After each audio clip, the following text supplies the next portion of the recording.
Hi, everybody. I went ahead and started the webinar a couple minutes early so we can let everybody jump in. We have quite a few registered, which gets me very excited. It's been a while since I've been on. So let's let everybody get logged in. I've got Courtney Buntuelo with me. She's going to help me facilitate in case I've got questions. I need her to look something up. It's always nice to have an extra set of hands, and I'll go ahead and get my technology set up.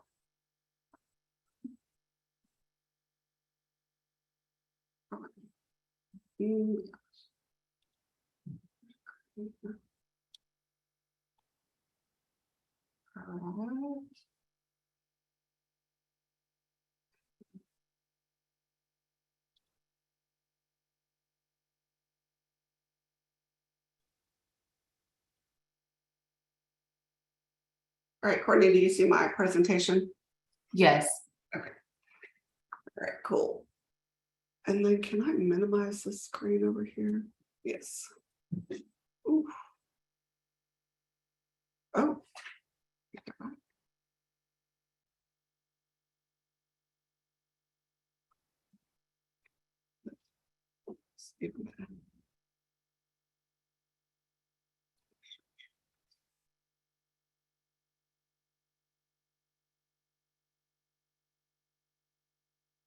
Okay, we've got, oh, where'd my clock go? 12 o'clock, 12 o'clock on the dot. Well, we'll get started. It looks like everybody jumping into the presentation has slowed down a bit. So I think we'll go ahead and get started. So first of all, welcome to the Wednesday webcast. It has been quite a while. If you tend to follow me, you know I've been kind of quiet for a while.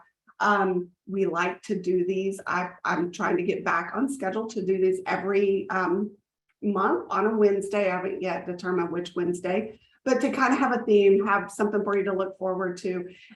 Today was a good one to get started with because we've got this new grant for home health agencies here in Texas.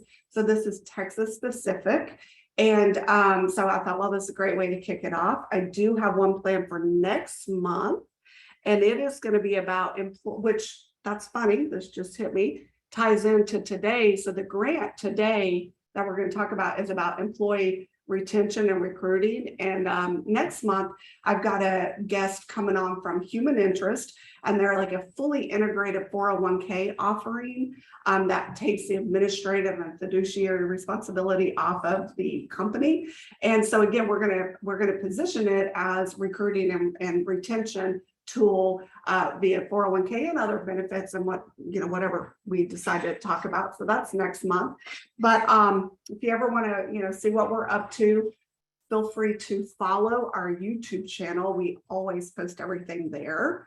But anyways, I am Amy Knight. If you notice, we are formerly Knight CPA Group. We recently have rebranded as Knight Home Care Financial. I apologize in advance. A lot of what we have out there still says Knight CPA Group. We just did it this month. We're still changing over. So give us some time on that. It takes a long time to get all of that switched over. But so Knight Home Care Financial, because that's all we do is we work with home health, hospice, nursing home, assisted living. That's all we do. And it's all we've done we celebrate our 20th year this year. We had a big party a couple weeks ago. Thank you to those that were able to make it. A little bit of housekeeping and we'll get going. I have shared all of my documents in the chat panel. So go over to the chat, and if you don't know where that is, if you hover at the bottom of your Zoom screen, you should get a little toolbox that pops up and one says chat. And if you look at it, I started from the top, from the very first post is the PDF of today's presentation. I don't usually do that, honestly, because I usually have typos that I want to fix before I send them out. So there might be typos, but I want it because I feel like this is something you might want to take some notes on. And then going down from there, it's the information that's been put out on the state's website from HHS. And so it's the actual request for application. So it's all the details. And the copy that I've uploaded here is my highlighted copy. So I've highlighted everything I think is important. And I wanted to provide that copy to you. Amy, I need to interject. We're getting a notice that says chat is not working. Oh, chat is disabled. Okay, let's see what show chat previews. That's weird. Okay.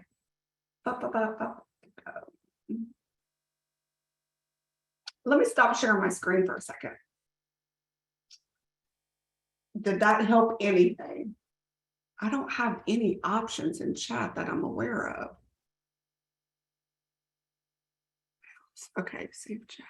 Oh, sorry. Hold on. All right, give it a second. All right, I see Marcy just commented something. Are we good now? There was a setting. Okay, I'm sorry, guys. I didn't even know that was a setting. I've never had chat disabled. Okay, good.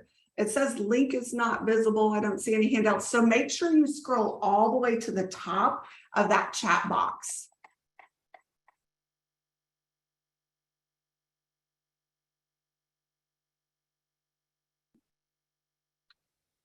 Okay, well, everybody's saying no handouts. Okay, well, bear with me. Let me at least get you the presentation. It makes me do one at a time. Let me do one, see if that's there. Wow.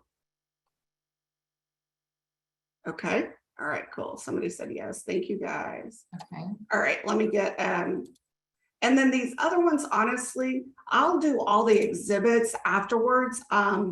Or Courtney, can you upload to them? I should be able to. Okay, and then I've got these links real quick. Let me just do the link real quick. So the links are going to take you to the HHS site.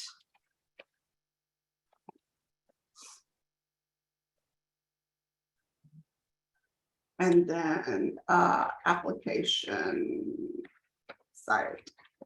So the application is on a SurveyMonkey form, super easy. I guess Zoom changed stuff since I've last been on, although we're on Zoom all the time. Okay. All right. Looks good. Sorry about that, guys. Again, Zoom changes updates. When they had that big hack, they changed a lot of things. All their security kept updating. So, okay, so that's that. We'll get the exhibits. They're just basically like a copy of the terms and conditions, and it's pretty basic. And Courtney's going to start uploading those if she can. Now, for housekeeping, chat is fine, but if you would put your questions in the questions and answer, the Q&A panel, that helps me answer them and I can mark them as answered and they'll go away so that I know I get everybody. When it's in chat, I tend to miss people. So if you'll put questions in the Q&A section, and you know me, if you don't, I will stay on and answer questions as long as they're being asked. So we'll get to it. I will preface by saying this is a fairly simple concept to get through. I see the first question is about PAS. That is in my slides. I did clarify this morning on that. Right now, PAS agencies and the CDS agencies, whether PAS, whether CDS or not, are not under this request for application. Yours will be coming out next month in August. That's the estimated time. However, I feel, because I've looked at several of these applications, the principles are still the same on how the money is to be used, what the reporting looks like. I think the only thing that will change is the amount of money being offered per census. Like for instance, nursing homes, theirs is per facility. So it's a little bit, the amount being offered is a little bit different. And so it's up to you. I don't know if we'll do this webinar again specifically for PAS and CDS. We might just send out an update. Our webinars are always on YouTube. After we record them, we'll get it uploaded within about 1 to 2 days, so you can catch it there. if you're here, you're obviously registered. You will also get a follow-up email after the webinar, usually tomorrow, so the next day, that has all of these attachments and a copy. It doesn't have the attachments, they're links. That's the only way I can do it. But a link to the YouTube recording as well. So you will have all of that. So kind of what I'm saying is, for you PAS agencies, if you want to stay on and listen, I still think this information is going to be relevant. It's going to be the same application process. And I don't know if we'll do it again. So we'll see. All right. Well, we will jump into it. Let me share that screen again. All right. And let me go back into this little fancy mode here. Okay. Look good, Courtney? Yes, sorry, I was on mute. Okay, that's fine. I know, and I got all these windows open, so I was like, did she say yes? So, well, this is pretty cool. We have 104 attendees. That's a pretty good, pretty big attendance. That's awesome, guys. Thank you. So, again, feel free to ask questions. I'm going to answer them as I go. I'll stop periodically and answer. So, let's just jump into it. Well, let me get on the right screen. Okay. Overview. I'm going to look at the, just the grant as an overview. We'll look at eligibility, the requirements and allowable uses. That's kind of, to me, what's one of the most important things. What kind of reporting is going to be required? Then we'll look at the important dates. And then this application process has scoring involved with it. So I want to make sure we got enough time for that. And then if you need to make any changes or withdrawals and how that works. I numbered my slides to correlate with the RFA. So RFA is request for application. So in the RFA, you've got section 2.1 and 2.6 and what have you. So my slides, I referenced it that way in the title. Now, I didn't cover every single section, right? So you can't just think my slides are going to go in numerical order. They don't. So I just wanted to kind of point that out. And I did, again, include the link right there to this particular grant request for application, which is known by this HHS 0011339. Okay. So what is this? It's kind of been, if you're a TAC member, you've seen a lot of chat and communication on the message boards there. Well, what this is part of, and I'm not going to quote which act it is. I don't know if it was the original CARES Act or the ARPA Act. Anyways, one of them, the feds gave money to the state and the states were supposed to disperse it. So I think that's what this is. Don't quote me on that. I didn't do that kind of research. That wasn't what was important. But this is money being given out by Texas, right? So it's coming from HHSC. They are grants, which means they're not loans that have to be paid back. There are criteria for who qualifies and who doesn't, and we will go through that. And it's specifically to help with critical staffing needs. And again, this is home health agencies. If there are any hospice agencies, I'm going to apologize now. You've been left out in the cold. I don't know why. There's no discussion for hospice agencies, or I don't want to say discussions. There's nothing posted for hospice agencies. So I'm not sure why. I have clarified that with TAC. They don't have anything either. So then the estimated total funding, it's almost $55 billion. And then there's a number of awards given out. But here's the key right here. Minimum award for those qualified is going to be $230 per active census, up to $2,500 per active census, up to $1 million. So that's what we're looking at. They call it a project period. It's supposed to start November 1st, 2022. That's a projected start date. The end date is 9 months after the start date. So it's projected for July 31st, 23. I just stress that those are projected dates just in case they change on us. It is defined that the project period is 9 months. So whenever they actually start, it'll be 9 months after that, that it's over, which means you've got to spend the money in that time, which we'll kind of get to. They did make it very clear there will be no extensions or no additional time given. So here's where I'm talking about this 2.3 eligibility. So this specifically comes from this section 2.3. Obviously, and you see I didn't start with 1.1. So you've got to be, it's got to be a home health agency that's actively licensed in the state of Texas at the time of application. You had to have received your initial license in the state of Texas prior to November 9th, 2021. And then you've got to have an active unduplicated census for home health services greater than 0 at the time of application. Okay, pretty minimal standards. This, I just added this morning. There's no section in here. PAS, either non-CDS or CDS, you will have other requests for application periods coming. And I quoted the number here. So non-CDS, you're going to look for this RFA. CDS, you're going to look for this RFA.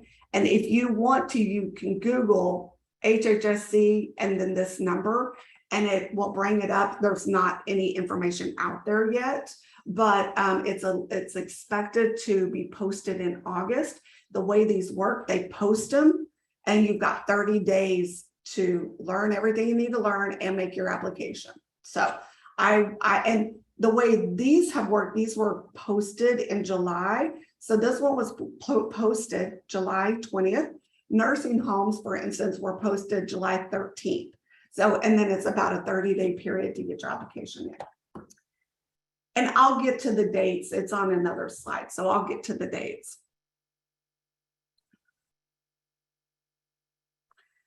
I'm not going to answer that just yet. So again, this doesn't cover primary home care. Those are going to be under this license, depending on if it's CDS or not, under these grants. Again, I think the information is still relevant because I think they're going to be the same, but they're not yet released. So I'm going to call this skilled home care services. The way they call it is home health agency services. Okay, so funding, what are you supposed to use this money on? Because you know the government doesn't give you money and not give you stipulations on how it has to be spent. So eligible activities are for critical staffing related needs. So funds may be used for one of these purposes. They want them to be for salaries and wages, including contract labor. Note that, right? So that's always kind of a question that comes up. So direct staff, administrative staff, I've got more details on that, but it's for staffing shortages, right? So do you need to pay a one-time bonus, maybe a retention bonus or a recruitment bonus?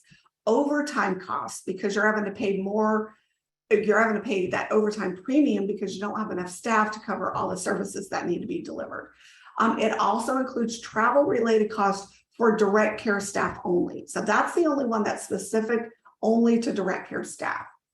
And as always, costs must be reasonable, allowable, and allocable. That means reasonable means it's necessary in the regular course of business. Allowable means it's allowable under like cost reporting rules. And then allocable means you can trace it to one specific person. Okay, so going back to that, a bonus, either a recruitment bonus or retention bonus, you can track that back to one person. Overtime costs can be tracked back to specific people. So that's pretty basic. I just wanted to include that in. Funding is a one-time payment and funds must be used accordingly. So you're going to get a one-time lump sum. Ideally November is what it's looking like. But funds cannot be used. I find this very interesting. They cannot be used for permanent increases to staff wages or salaries. So you cannot give somebody a raise with these funds, but you can pay out a bonus. So that's different. So be careful there. I would even, if you've been following me a while and we kind of go back to the HHS, federal provider relief funds, we said you could do like a COVID add-on, so kind of a hazard pay add-on or a COVID add-on. I would not do that. This has been pretty clear. They want it to be a bonus. So I think if you do an hourly add-on or a weekly add-on or a per visit add-on, to me, I think that would be viewed as a increase in staff wages, even though it's not permanent. So maybe, I'm trying to do a little more interpretation. Those of you that sat on the state call yesterday, bless you for making it all the way through. If you did, I did not. I have some other clients on here that I know we were fussing with each other back and forth. All they did was read the regs to you, and it was hard. So anyways, I don't know if that would work. My thought is I would rather tread carefully and go on the side of caution and just do a bonus instead of a per unit add-on. So you do need to compile and maintain your records on how this was spent. I'm going to say this for anything COVID related. Please make sure you're documenting how you spent that money. Agencies will have to expend, so you got to get through all the funds prior to the project end date, which is targeted for July 31st, 2023. Again, that's going to depend on when they actually start, but it looks like they'll be on time. There's no indication they're not going to be. If you have a CHOW or your agency ceases operations, I'm sorry, I was supposed to delete that off that slide. See, that's why I don't send them out early. I put it onto its own slide. If you're going to go through a CHOW or you're going to cease operations, there are some specific things you've got to do. You've got to notify HHS 60 days prior, but you've also got to spend all of the money prior to that date, either quitting, either you cease operations or your CHOW date, which is change of ownership for anybody that doesn't know that acronym. And you have to still comply with all terms of the funding agreement, including the reporting requirements within 30 days of that happening. So 30 days afterwards. So if you do a CHOW on January 31st, you have to have spent all your money by January 31st, and then you got to do your reporting by the next 30 days. And if that happens, you're probably going to have to get with the state and get a special way to do the reporting, because the reporting tools are not made available yet, and they're not going to be made available until the end of the period. So required reporting. Let me stop there for a second. Let's check some questions. So Sharon, if you're licensed and have licensed MPAS categories, are both census numbers included in the unduplicated or just licensed? That's a good question, because that kind of starts getting a little foggy in my head, because that's licensure, and that is not my cup of tea. So email me offline, Sharon, and I'll get an answer, because I'm not sure. I think just because I know your business, you're going to fall into, I don't know, that's not true. I don't know all your business. Home health services is what is covered here. And then the PAS will be on the next application, but I may not be answering your question right. On unduplicated census, what time period when applying? So when you make your application, let's just say you do your application today, they want, what is your unduplicated census today? So it's on the date of application. So it's not a period of time. It's like, what is your census right now? Unduplicated census means you count everybody once. Duplicated, just to give you a better perspective, would be, let's say you have a Medicare patient, and so it's an episodic client, right, or patient, and they've got RN visits, LVN, PT, OT, they got the whole gamut. Duplicated is you count them under each discipline of services you offer, if they're taking that service. So let's say they do RN, LVN, and PT, and that's all they do. That would be a duplicated census of 3, unduplicated of 1, because you only count them once. I know that sometimes gets questioned. Legal authority to apply. Yes, that is something. So for instance, we are not providing this service. I guess I should have started with that. I'm here to help you be able to, I'm doing this session so that you can make your own application. The application is super simple. You put in all your demographics and we'll get to it. You give them your demographics, like, you know, name, address, TIN number, those things. And you give them your census count, and then you give them how much money do you want. And that's it. It's a 2-page, it is, I believe it's that exhibit C, if you want to see it in a PDF, but it's like a 2-page survey monkey, super simple. So this legal authority to apply, I can't do it for you. But then he goes on, does that mean only one application to include PAS clients? The way they're doing this is they want one application per license. If you have, and that's a great question because it's actually not in the slides. If you have, okay, Rebecca, on yours, if you see that in the Q&A, guys, everybody, she says their license says licensed home health services and personal assistant services. So on this application, you would apply for the census that's under your home health services license. And then you apply on the other grant, which is coming next month, for the census that's on your PAS services. Again, licensure is not my thing. If I'm saying that wrong, somebody call me out. That's fine. So again, on this application, you only want your LHHS census included. Now, on this TIN, on the TIN, that I believe is your taxpayer identification number. That's also then registered with Texas. If that's not true, they do describe it in detail what your TIN is. I didn't look at that very hard. That's a detail I didn't go into. So I'm going to write that question down. I've got it. Okay, what is it? No. Like I've got it written down. Oh, you've got it written down. We can follow up. I forgot. So I'll follow up, and that's what some of this where I need to do a follow up. I'll send it. It will be in that email that goes out after tomorrow.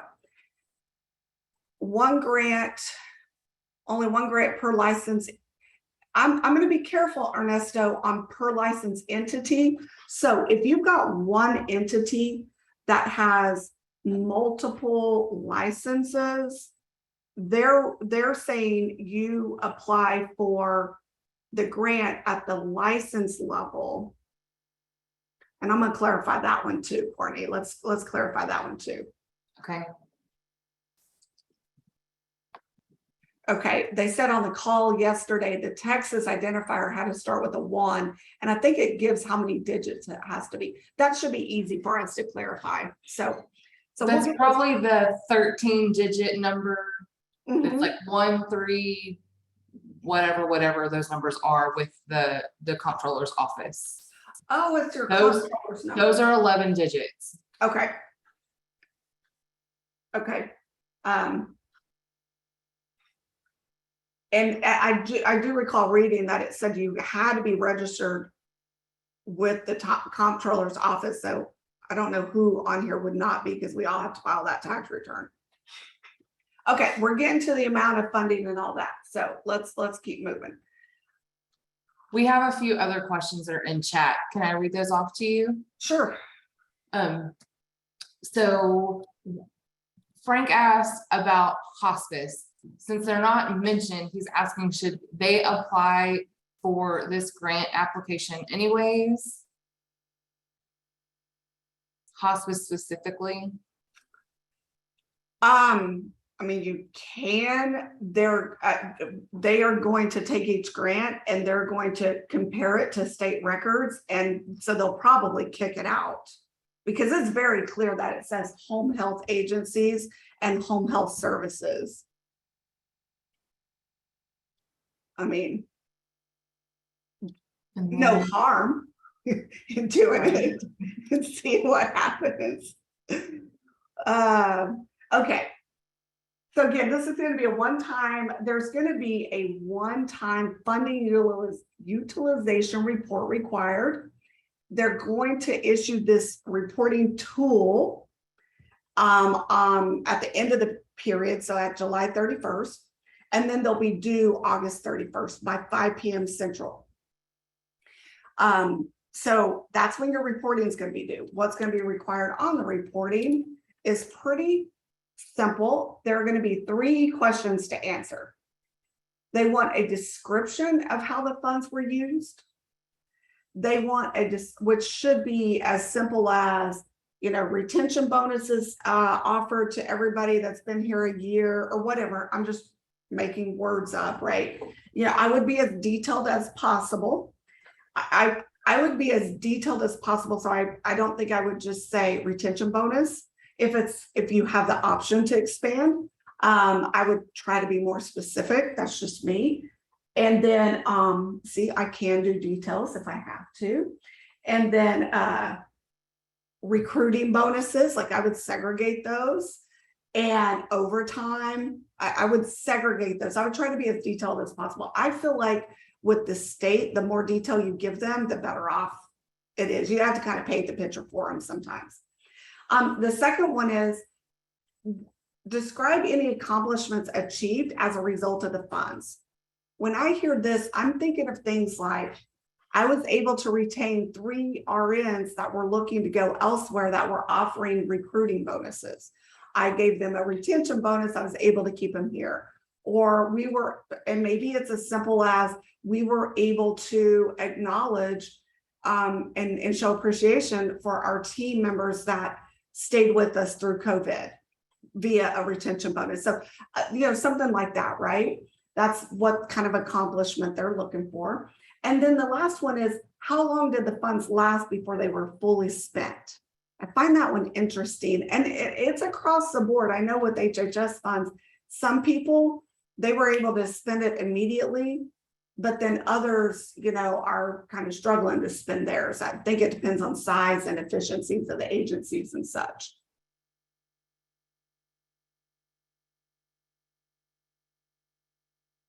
I'm reading Rita's question. I'm confused too, Rita. Let me just put that out there. So I think on this application, you're only going to include your home health services patients census. Then you're going to file another application under the same license, but you've got a different category for your PAS clients. That's how I'm interpreting this. I do know that we could get these questions, Courtney, if we can't answer them.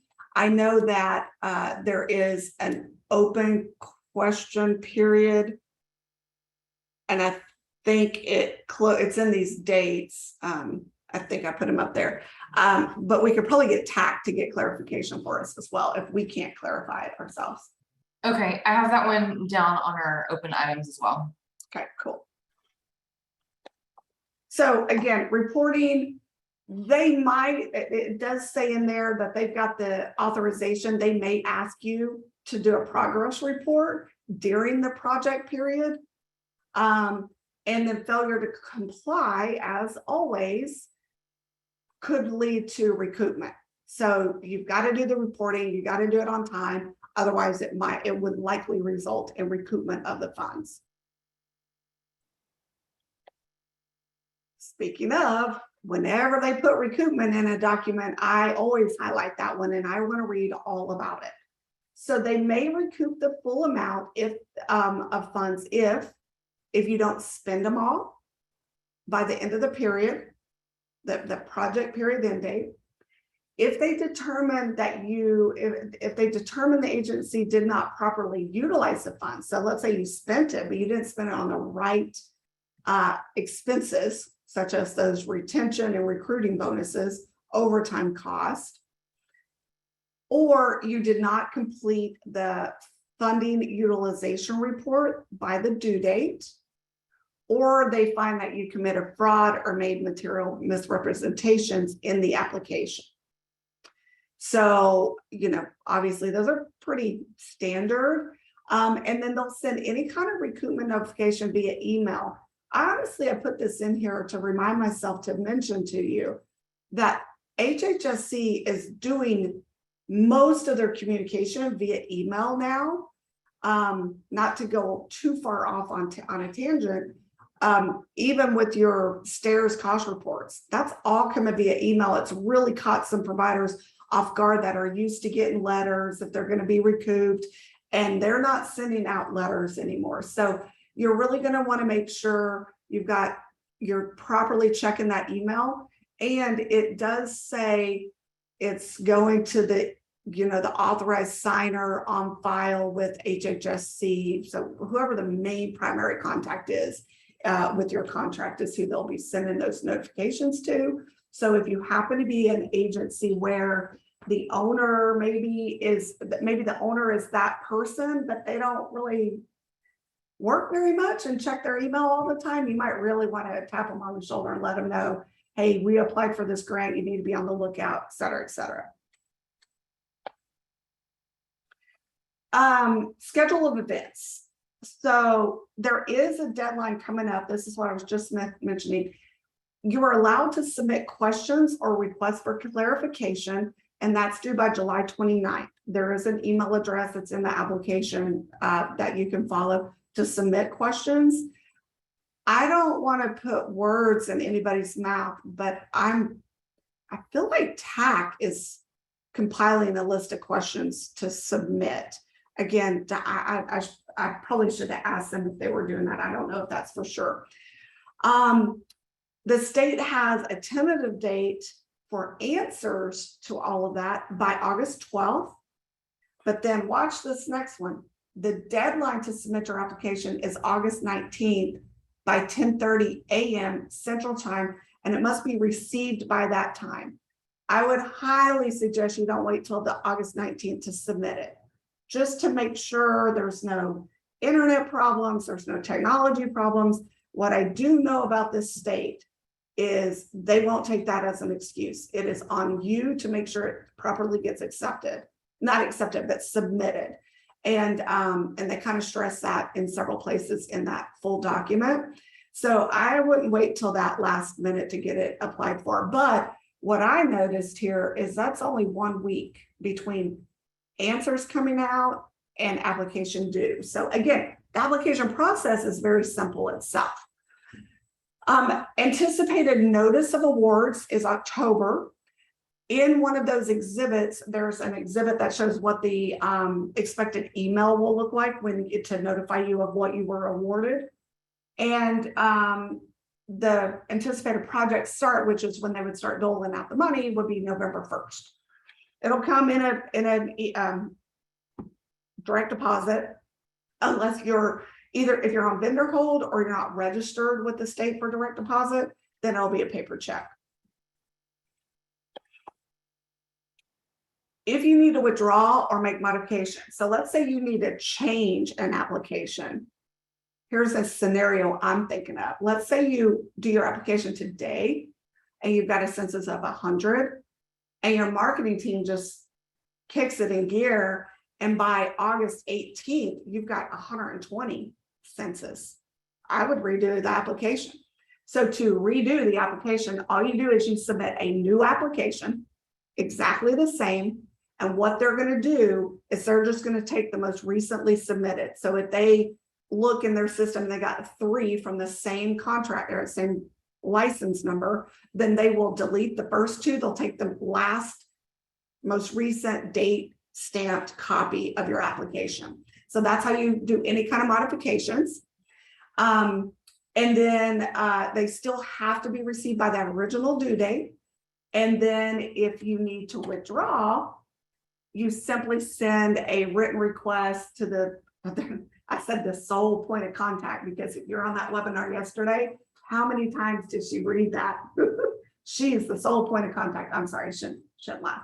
And her name and email address is in there, and you just give them your data right here, your parent agency legal name, your HHA license number, and the withdrawal request can be sent up to 15 days after the deadline. So you can still withdraw your application if you wanted to.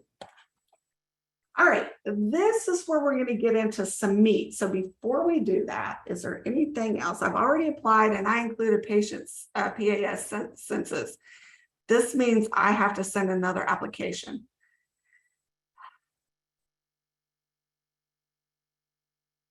I think so. The way I read it, and I did clarify with TAC this morning, is PAS covered. And she said, no, they're in other grants. They weren't able to give me a whole lot more context because was it Jessica? Yeah, Jessica was on. She was on another call and still kind of answering me on this side. I think so. Let me go to the Q&A piece. So this is a great question. For use of fund, is there a distinction between direct care and corporate staff? Are all staff eligible to receive the funding? The answer is yes, and I'm going to get to that, but it is yes. Everybody is eligible. How far back can we go to account for recruitment? Oh, that is a great question. I do not know the answer to that. I am going to assume that it's going to have to be started November 1st, but let's write that down, Courtney. How far back on expenses can we go? It definitely is not going to be allowed for like office supplies. Shannon, that's not a bad idea to wait until after 8/12 to apply. My assumption will be they would send out a FAQ, frequently asked questions, and that we would be able to look through that and get some better answers. Can we use this grant for skilled VA patients? I believe so. I haven't seen anything that says who the payer has to be. I don't think there's been any distinction on that at all. As long as they're skilled patients, I think you're good to go.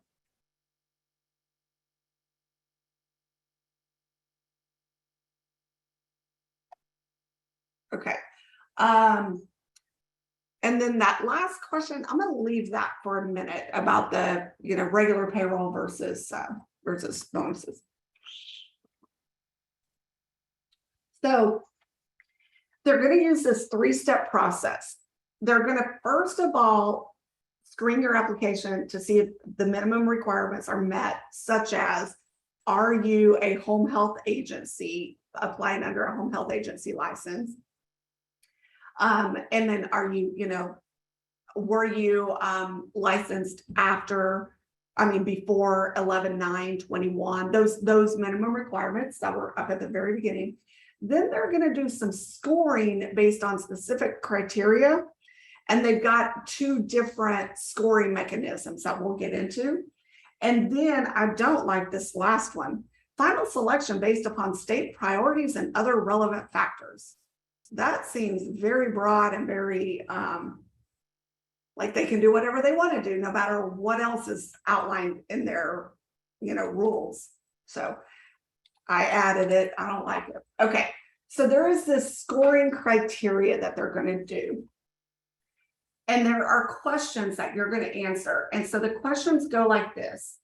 Did the HHA receive funds from PRF? That's Provider Relief Funding. That's that CARES Act, HHS money that they started doling out. There's been several phases and several reporting periods.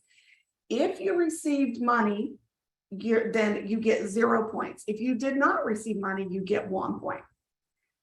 At the time of the application, have you fully spent the PRF?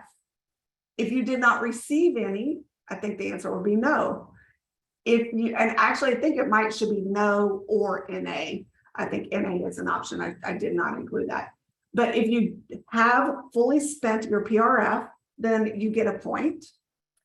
Did you receive a PPP loan? Yes or no? Yes, no points. No, you get a point. At the time of the application, have you fully spent the PPP loan? Well, if you haven't, then it is not forgivable. So that's a whole side problem. But so you should be, if you got it, you should be able to answer 1. And if you answer no, that would be odd, but maybe it's NA would also be a 0. At the time of application, does the HHA have less than 90 days cash on hand? If you say yes, you get 2 points. If you say no, you get 0. I want to explain that one.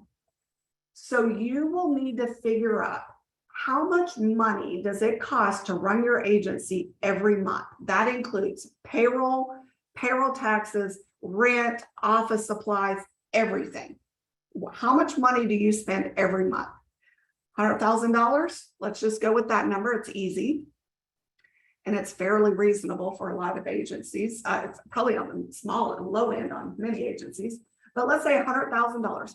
Then they're saying, do you have 3 months of cash on hand? So if you spend $100,000 of cash every month, then do you have at least $300,000 cash on hand at the time of application? Now, if your big deposit just came in and payroll hasn't gone out, wait a couple days until cash goes out. I'm kind of reading between the lines on this one for you. Because if you say, yes, we have less than 90 days cash on hand, you get 2 points. If you say, no, we have more than 90 days cash on hand, you get 0 points. You kind of want points in this section, and we'll get to that in just a second. At the time of application, moving on to the last one, have you completed all billing for potential payers of any services rendered by this HHA 30 days prior? So basically, is your billing within 30 days caught up? Do you have anything over 30 days still outstanding? If you say yes, you get 2 points. So if your billing is backed up, am I reading that right? No, I'm reading it wrong. Is your billing completed for all services rendered 30 days prior? You want to be caught up on billing. You want to be able to say yes. So this is another one. If your billing ain't caught up, get your billing department kicking. Get them to get it caught up within 30 days of application date, and then you can answer yes to this and get 2 points. Lastly, will this HHA be in compliance with all SB 809 requirements by the 15th calendar day after funding announcement posting? So I calculated that date. So by August 4th, which is 15 days post funding announcement, are you going to be in compliance with all of your SB 809 reporting? So let's just pause there for a minute. Does anybody not know what SB 809 reporting is at this time? If not, if you do not know what that is, you need to find out. You need to get with your accountant or your compliance people, your clinical consultant, whoever. That is the state reporting that's required every month, asking if you received any federal dollars for the prior month. And for home health agencies, if you did not receive anything, you still file and you just put 0. Nope, didn't receive anything. It's money received, not money spent. And it is due, Courtney, what's the due date on those? The 15th or the 20th? No, it's the end of each month. I want to say either the last day of the month or the first of like that next month. But we strive to have them done by the last day of the following month. So okay. June reporting is due July 31st. Okay. So then by 8/4, your July report is not due yet. It's due 8/31. So for this question, if all of your reporting from initial, which was a different kind of report, all the way up through June 2022 reports, if they're all filed, then you can answer yes to this. I didn't put the little points on there, apologize. But it should be, you should get a point for that, or not a point for the, if you're not. So here, the maximum points is 7. The minimum points to be considered for an award is 4. I wanted to highlight this. If you score less than a 4, you will be kicked out. You won't receive any funding. So you have to be able to score a 4 on this. So now that I've said that, I'm just going to click back through these real quick and see how can you score a 4. And I'm going to use a I'm just gonna do an easy example of a traditional Medicare skilled home health agency. Did you get PRF? Yeah, probably. So we're at 0. At the time of application, did you fully spend it? Probably, so you get a point there. Did you get a PPP loan? Let's just go with, yes, I did. Okay, so no point. But I fully spent it. So now I got 2 points, all right? Do you have less than 90 days cash on hand? Absolutely. And I'm saying that because I know of our client base, we don't, and we have great clients, don't get me wrong. I don't see very many agencies that run with that much cash on hand. I'm just saying. So 2 points. So now I'm up to 4 points. So now I qualify. And then is my billing all caught up? Sure. So now I'm at 6 points. And then I can mark this one and be at 7 points. So that would get me to the max. So now I've qualified and I'm at the max. So that's the first bit of scoring. Now, there's another section of scoring. Before I move on, I'm going to check here. If providers commonly use company vehicles for performing services, can the money be used for company car payments? No. It did say travel. Well, I shouldn't say no so quick. I'm sorry. My husband's listening. He's probably like, yeah, quit saying no so fast. Sorry. I recall something about travel being mentioned earlier, but can't puzzle it out. Could it be used for paying on gas account? So it just said travel. Courtney, let's clarify that. It's one little bitty section. It doesn't expand upon it. So we might need to see what FAQs come out on that, because that's a good question. It just says travel. I don't know if it said travel reimbursement. So we'll look at that. It says something about, okay, this one, Mecca, I'm going to say using it for regular payroll is not going to be allowed. I'm going to, again, that's my interpretation. The way they're stating a one-time payment to staff means that it can't be used for regular payroll. Any distinction between contract and direct employed? Yes, it actually says it could be direct employed staff or contracted staff. So please note that. That's a big one for you guys. Does cash on hand include owner upper level management salaries? Marcy, great question. If your executive salaries are paid in that entity, I would say yes. If you're structured so that you have a central operating office or a management company or a holding company and your executive salaries are paid in that separate entity, I'm going to say no. But there's a way around that. That would be you're charging a management fee, right? To cover those costs at that higher level entity. That management fee would be included, or overhead allocation. I bet there's a way to make that included. So I might need some, what's it called when you massage words? Anyways, it might need some eloquent writing, but it probably can be done. Oh, we have 5 parents with 18 branches.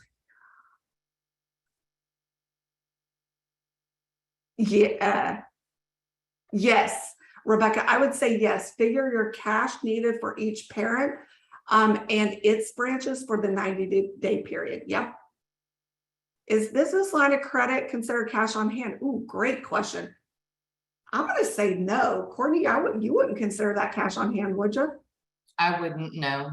Okay. Yeah. Nope. So that's good.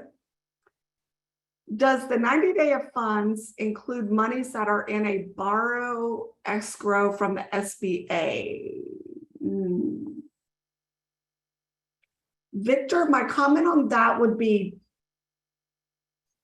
can you use those funds? I probably would need to know more about that. My initial inclination is I would say no on that. If it's not cash that's easily at your disposal, but even like the line of credit is no.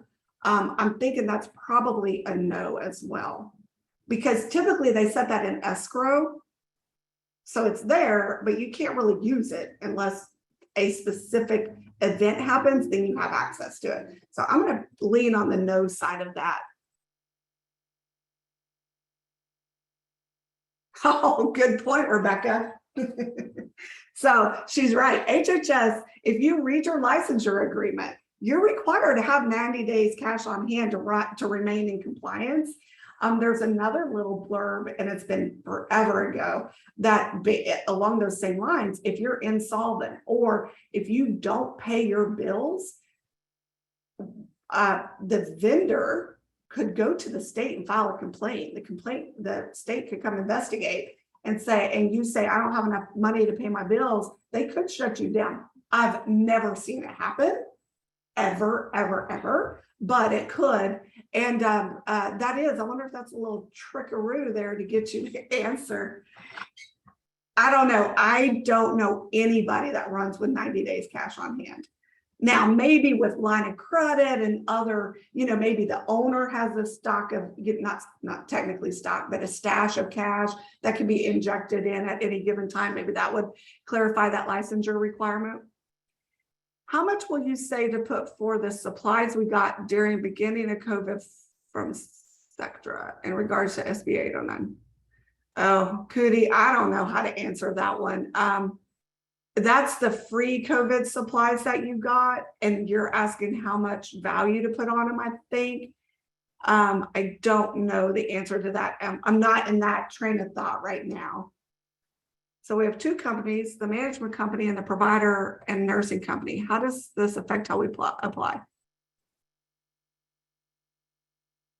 You would apply under the provider and nursing company, not the management company. We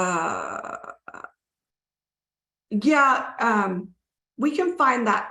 Did you already, what's below that? Did you, oh, you guys are they're looking for the link for the SB 809 reporting compliance. That's never right anyways. Yeah, I can get that link and get that posted. Okay, cool. And Dean, of course, you're going to pay taxes on the grant. Funds received in 2022 and met spending requirements in 2023. My thought would be you would probably pay tax on that money in the year in which you received it, unless you're an accrual basis taxpayer, then it might be not shown until 2023. That would be my stance on that. There is no discussion of taxing of this money. There are a few questions in the chat box as well.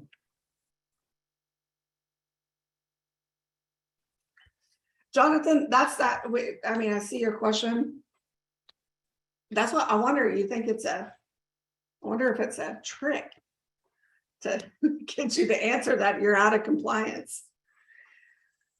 I don't know the answer to that. I don't know. Like I said, I don't know anybody that carries that much cash. So we can see screen 20 real quick to add up scores to the questions. Oh, can we see? I'm sorry. Yep. Here's where the scoring started. And this is in those handouts, but I get it. You're there right now. You're one to jump through. Yeah, Jonathan, I agree. How about, well, let's get through the scoring criteria. What time is it? Oh, wow. God, I talk a lot. This is why if anyways, I'll quit talking. Let me get back to the point.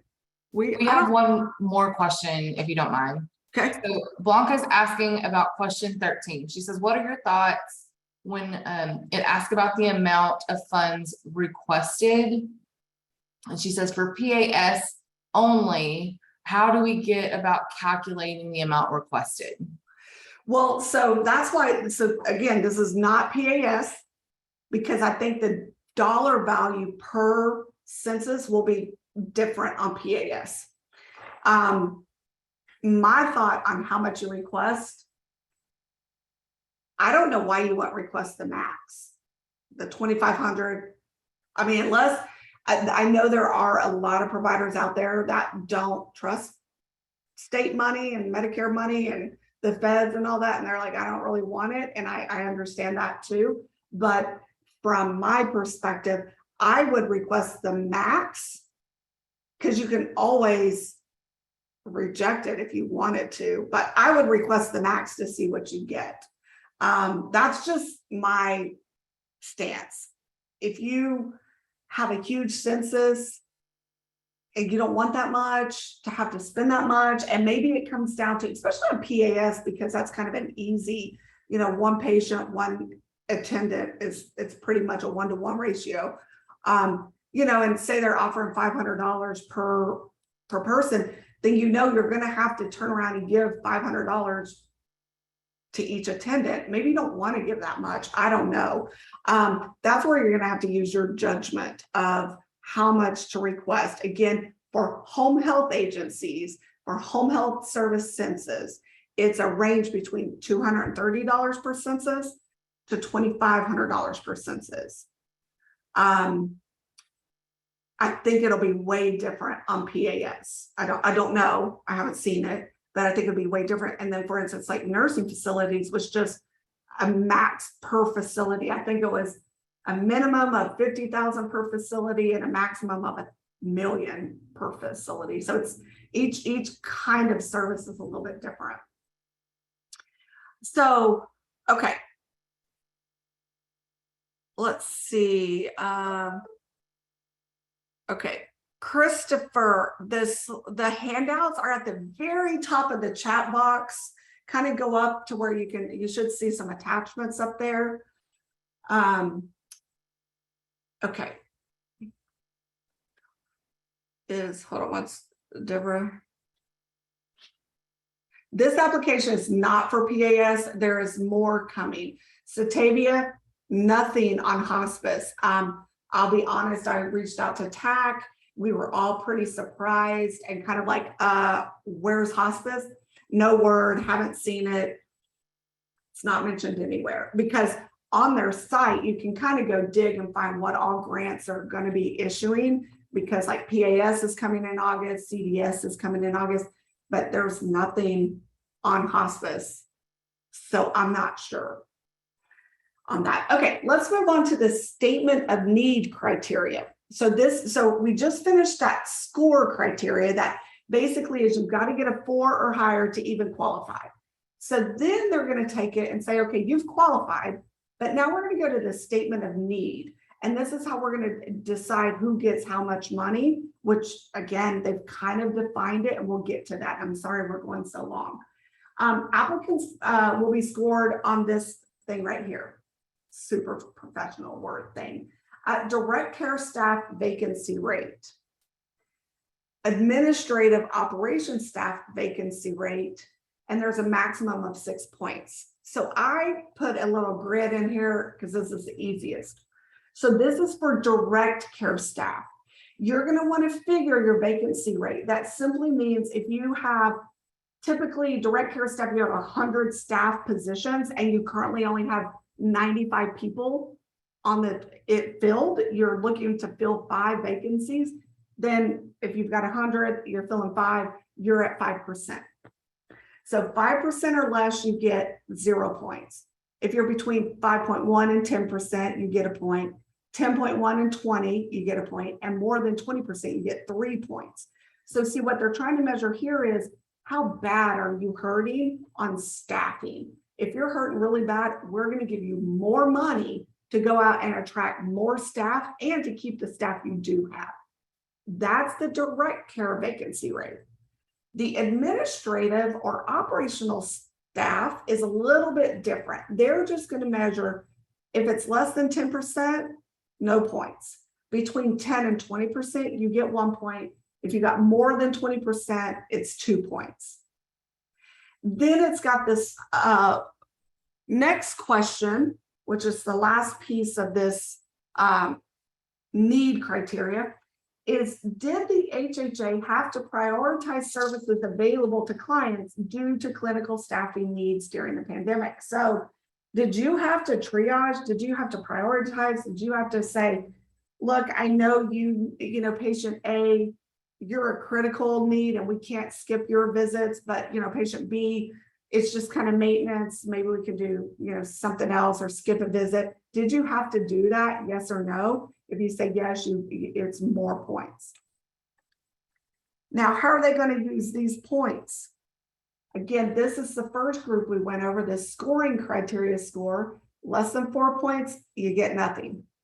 More than 4 points, you're eligible for funding, but it doesn't say any, well, we'll get to it in a second.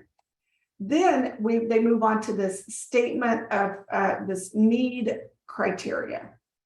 So the need criteria will range from 0 to 6. Lower scores indicate a lower need, and higher scores indicate a greater need.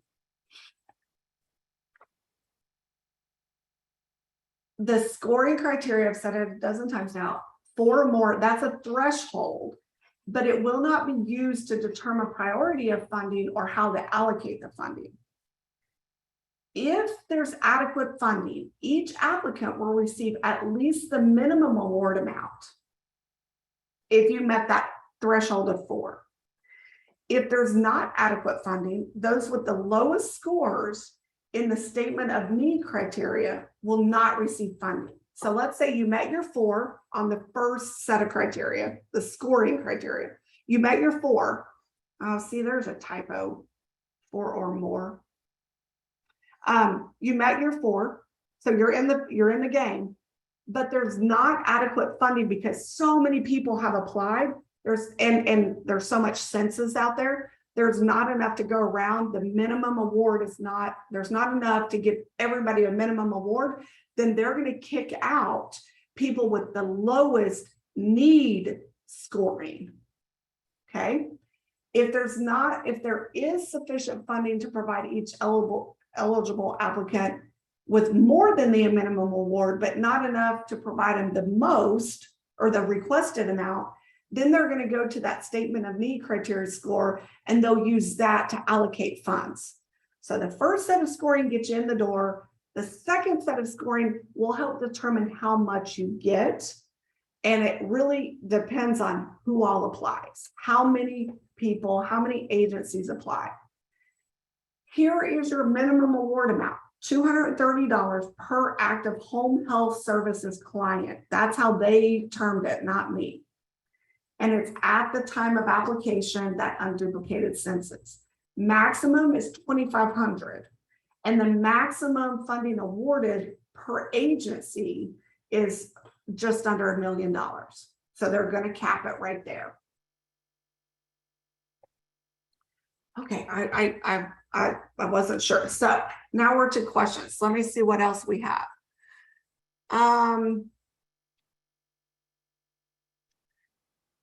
Does the one-time bonus include the entire cost of paying that out? Taxes? Yes. Yes, I believe that does include taxes and the wages themselves. I think so, yeah. So you should be good there. Can you explain direct staff vacancy rate? Yes. So I'll just flip back to that chart. There was some graphic on there. Okay. Let me go here. Direct care staff. So that's your direct care staff, right? All your caregivers, your nurses, your therapists. You need to figure out how many vacancies you have. And you need to figure out first, how many total positions do you have? Do you have 20 positions? Do you have 100 positions? Then you figure out how many are empty.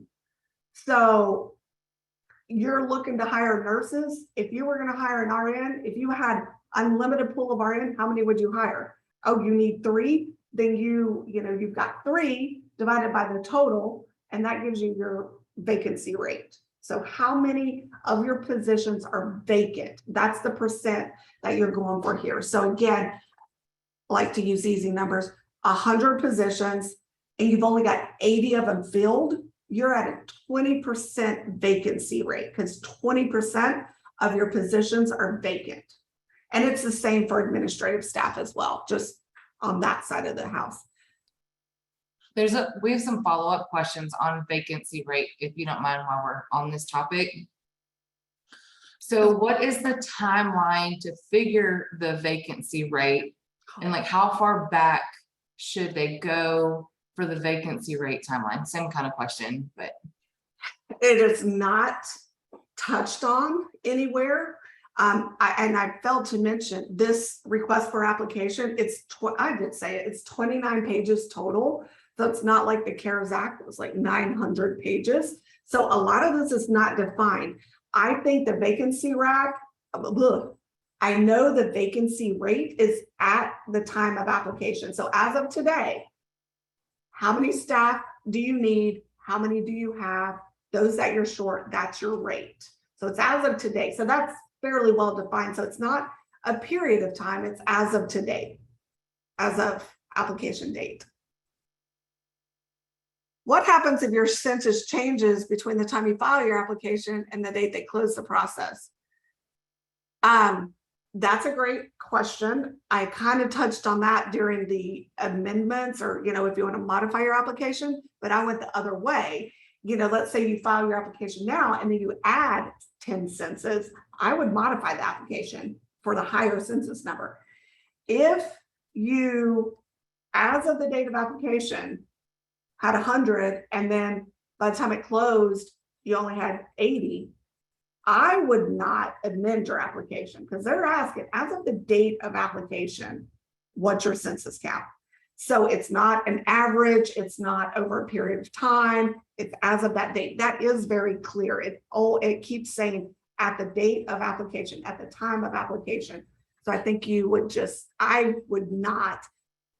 Again, if you don't want that much money, then you easily could amend it, or they call it modify it.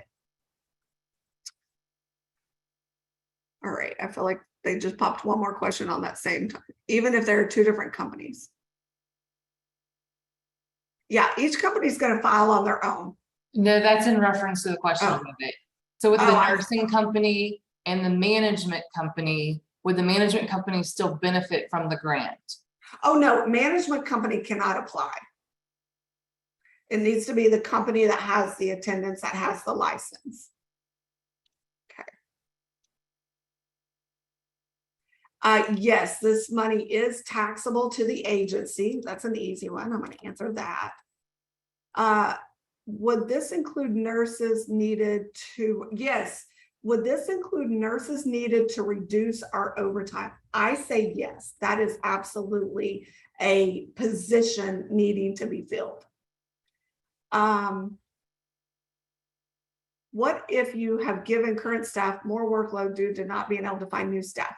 That same thing, then you have a vacancy. How many people, how many positions would you need to fill so that everybody's just doing their own job without overtime?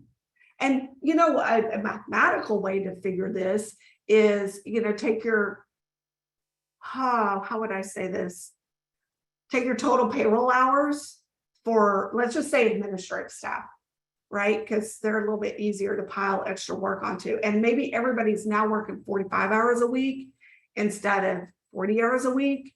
You could take your total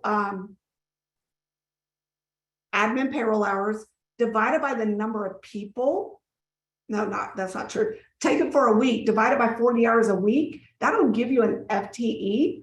So let's say, I'm trying to think of some easy math here. You know how I am. Let's say you had 400 work hours this week, divided by 40 hours. That would be an FTE of 10, but you only have 8 people that produce those 400 hours. Then in my mind, you got 2 vacancies, because it calculates to 10 people to manage 400 hours of work, and you only have 8 people. So that's kind of how I would answer that. On the recruitment, is there a rule that determines the projected amounts to recruit additional direct care staff? No, there's no rules about how much additional staff you might need. And I think some of this vacancy, you're going to want to get close, do your best effort, maybe jot down your calculations or how you came up with your number in case you get questioned. but it may not be super black and white. What is the time? Okay, how far back? Okay, it's the same as. You can use the money for one-time salary payroll payments, it says. So that means bonuses. It specifically states retention bonuses and recruiting bonuses. So retention bonus will be somebody that's already on staff and you want to retain them, pay them a bonus. Recruiting would be you're trying to get new people in the door and you offer a $100 recruiting bonus, or a sign-on bonus is another thing those are called a lot of times. So that's it. And it can be administrative staff or direct care staff. Slide 24, sure. There's slide 24. You mentioned the retention bonus can only be a one-time payment, or can it be recurring for staying on staff for 9 months? So I thought about this kind of as I was saying that out loud. The question is, all right, it says it's got to be a one-time payment, but could it be a recurring if they stay on for 9 months? I think I would be very careful to make it, you're going to get $100 a month for the next 9 months if you stay on. I think I would, but I don't think it has to be only once. Like, you know, Susie Q got one bonus. I would structure it more of, we're doing a recruiting bonus, a recruiting retention bonus. So we're going to pay you $100 to get you in the door. Then when you've been on staff for 3 months, you get another $100. The next 3 months, you get another $100. And the final 3 months, you get $100. I would structure it something a little more like that, as opposed, I would be careful about making it every payroll or even every month. I think I would spread it out a little bit further and still make sure you're calling it a retention bonus, a recruiting bonus, a bonus of some sort.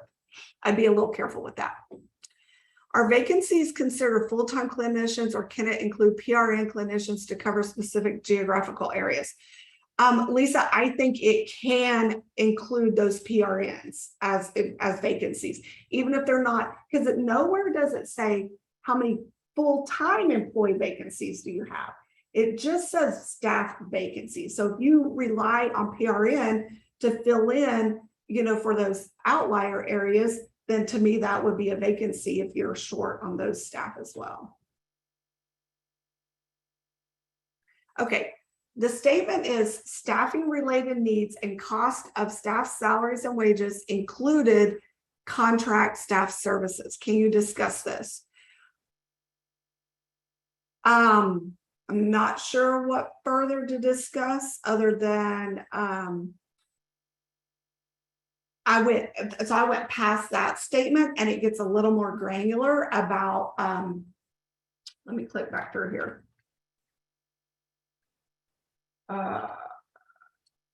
Use of funds. It goes in deeper right here. Funding is a one-time payment and funds must be used accordingly. They cannot be used for permanent increases. That part is very clear. Oh, I feel like here it is. That's what I was looking for. This is what they may be used for one of the identified purposes below. This is plagiarized right out of the RFA.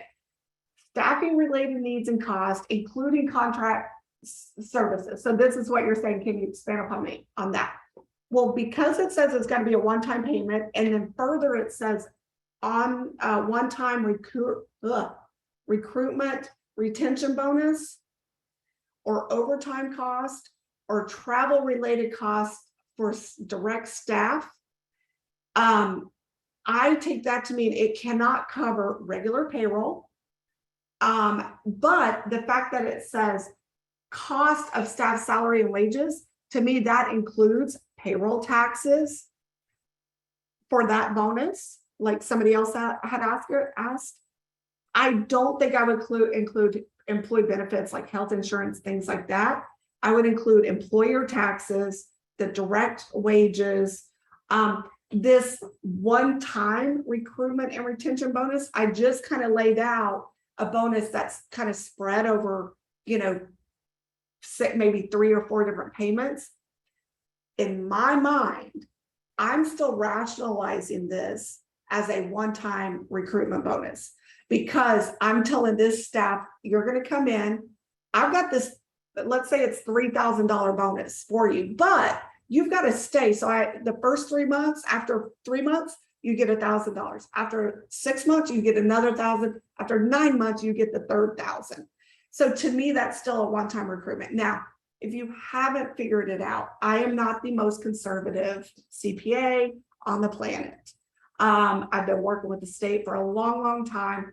This is my interpretation. This is what I'll be, helping my clients do. So I kind of know I feel like I know where to take risk and where not to. So I'll take a risk on that kind of a bonus structure because retention, you're trying to get them in and retain them. I won't take the risk of including an entire payroll of regular wages because it's clear that it cannot cover that. Now, it was also brought up as travel related cost. The way they phrase that travel related cost, I would say I would go for gas reimbursements, so gas in the company vehicles.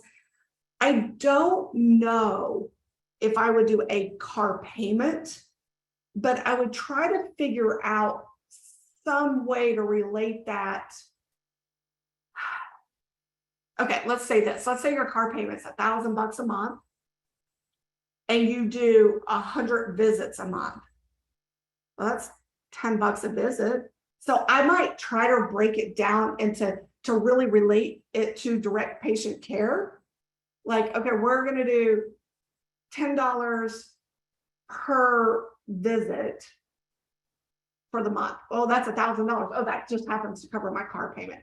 I would be careful on how that's structured, but I definitely think gas can be covered. Now, again, you want it to be a nurse or a direct care staff. It can't be the administrator running to Office Depot and getting office supplies.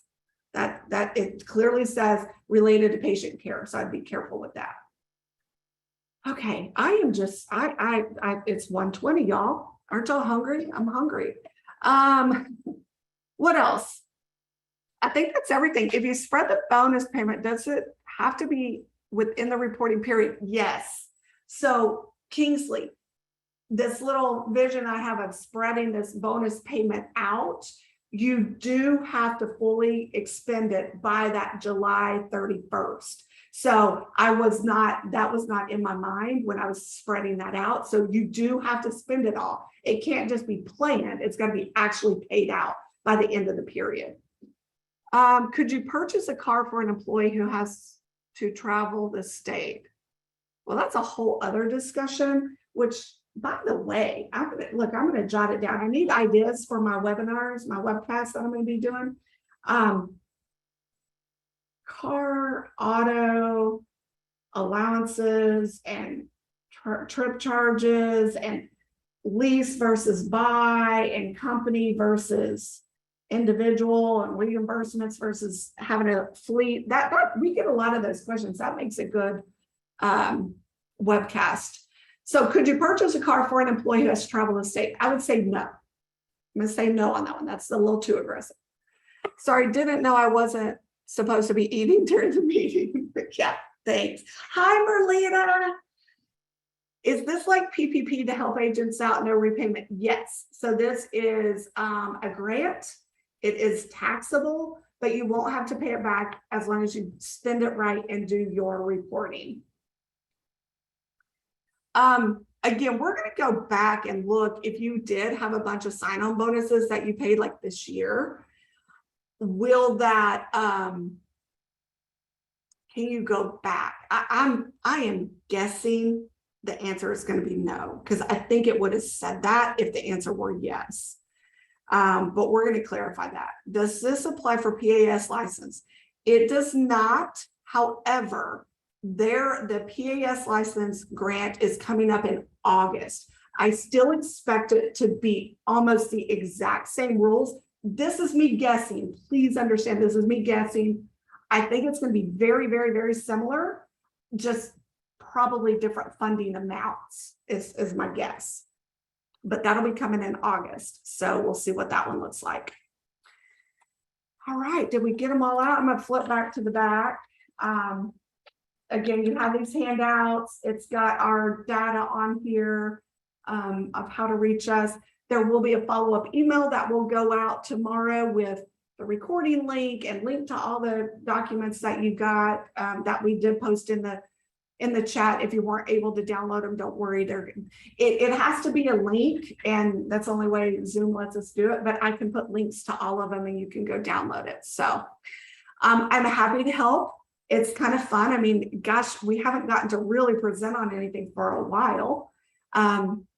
But at some point I'm ready for it to end too. So I'm trying to come up with non-COVID presentations to do.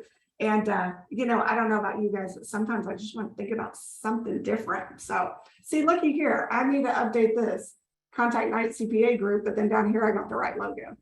So I'll get it fixed. We haven't changed over our website or email yet. We're working on all that. So anyways, appreciate you guys very, very much for tuning in, listening to me ramble. Appreciate Courtney for helping keep track of questions that we need to follow up on, and we'll get it out to you soon. All right. Thanks, everybody. Bye-bye.